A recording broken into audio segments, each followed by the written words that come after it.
What's up, YouTube? Guys, welcome back to the channel. Guys, right now we're in a little race prep for the 2023 Ultra 4 season.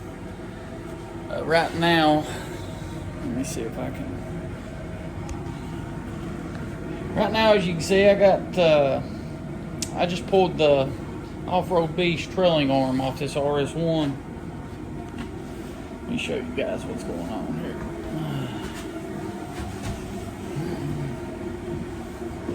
But yeah, next year I'm going to be running, as you can see right there, next year I'm going to be running a different trailing arm. I run the Off-Road Beast trailing arm at Legends, was able to win.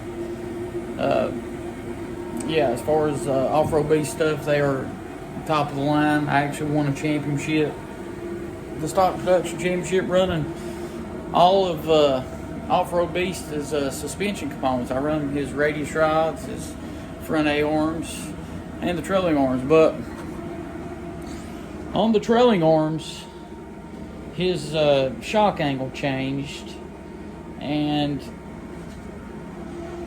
for me, I like to get the machine lower to the ground, and his trailing arm it's a high clearance trailing arm. It adds ground clearance, so it's I wasn't able to do it. I'd love to have kept running his stuff, but anyway, I found the RS1's hard to find, or even they run the same trailing arms as Polaris RZR, but I couldn't really find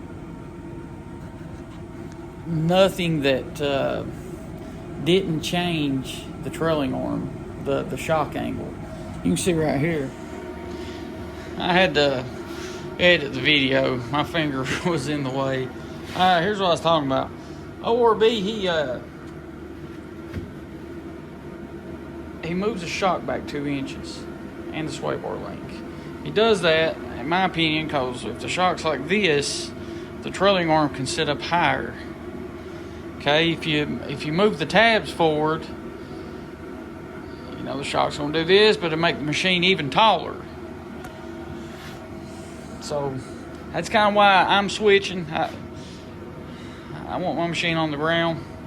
But yeah, I just figured out to explain that to you guys. Sorry about that. And just, going with the best shocks money can buy, I want the shock to work the best that it can. And I don't like that angle change. And, it being up in the air. Now, don't get me wrong, for like King of the Hammers, where he just used 2-inch tubing, they may be better than what I'm switched to. I don't know. I know they're not going to hit a whole lot of stuff. I mean, you can look right here. This was after Legends. That's the bottom of the trailing arm, and it never hit nothing. I don't know if I ever raced on that, but you can see those are beat all to pieces. That's stock. So as far as like high clearance, he done a good job. But again, I would rather my rear shocks work correctly, so I'm switching to the ATVFOURPLAY trailing arm. If you look at it, it's pretty beast mode. It's kind of made like a HRC, except it don't. I think HRC their tabs would be like down in the trailing arm a little bit. Or HCR. HRC, I'm thinking of a Honda. But yeah, anyway, guys, the reason for the video, I'm going to weigh these trailing arms and just kind of show you guys how weak stock trailing arms is. Stuff like that interests me. If you're racing, it should be interesting to you, or even like rock crawling, or, anybody that rides hard. Those trailing arms, I've bent, I don't know, maybe 4 of the stock ones, and just want to kind of show you what's out there, some options. But anyway, what I'm gonna do, I'll weigh 195. I've been on the scale multiple times. I'm gonna grab a trailing arm. Keep in mind, 195. We're gonna do a little math, and I'm gonna step on my scales with me holding the trailing arm. I'll show you how much the trailing arm weighs. But anyway, guys, let me get back with you. I'll step on the scale. Let's see what's up. Alright guys, here's what's up. Again, it's just me stepping on here. We'll show it again. I'm in the off season right now. I'm a little fat. Gained some weight. I'm 195 shoes and all that crap. Come race time, we'll have that down about 183. Every pound counts, that RS1. But alright, it's gonna be tough to do. Alright, first contestant. Stock trailing arm. I'm holding it close to me. Hang on.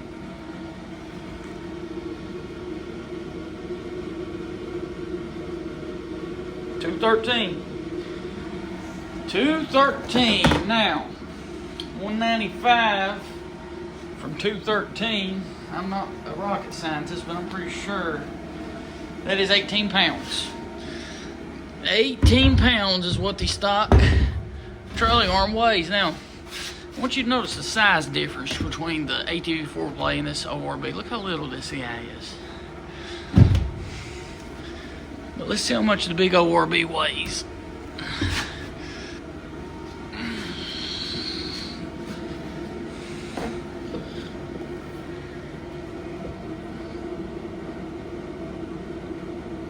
$231.2. All right. Whew, gosh, that baby's heavy.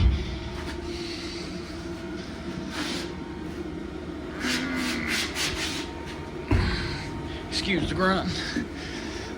231. So, the ORB trailing arm, let's see, that would be what, 36 pounds.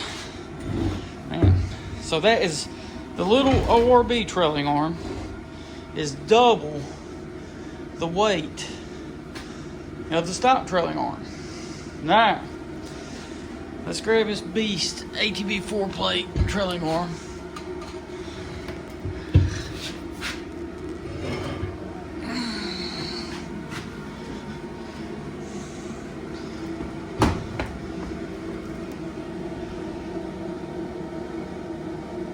$236. 5 pounds heavier.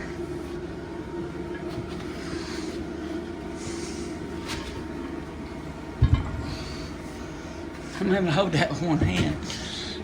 Oh, and hold the phone for you guys, but all right.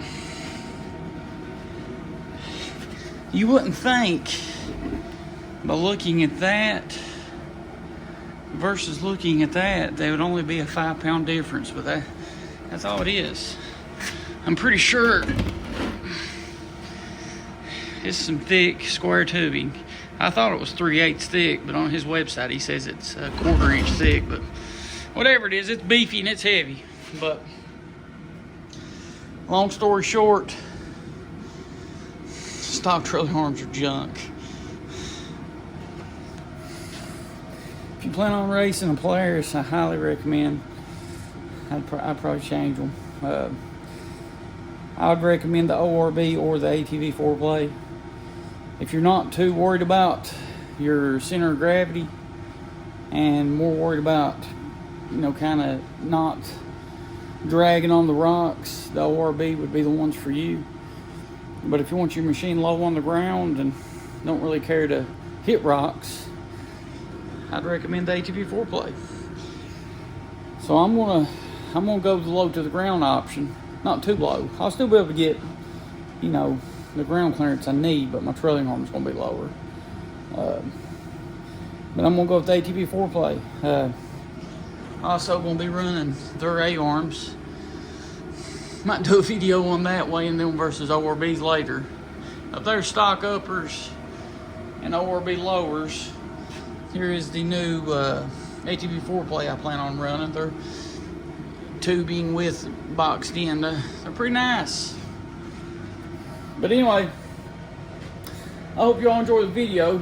To me, while I had all 3 trailing arms handy and close by for it, I just, you know, weigh them.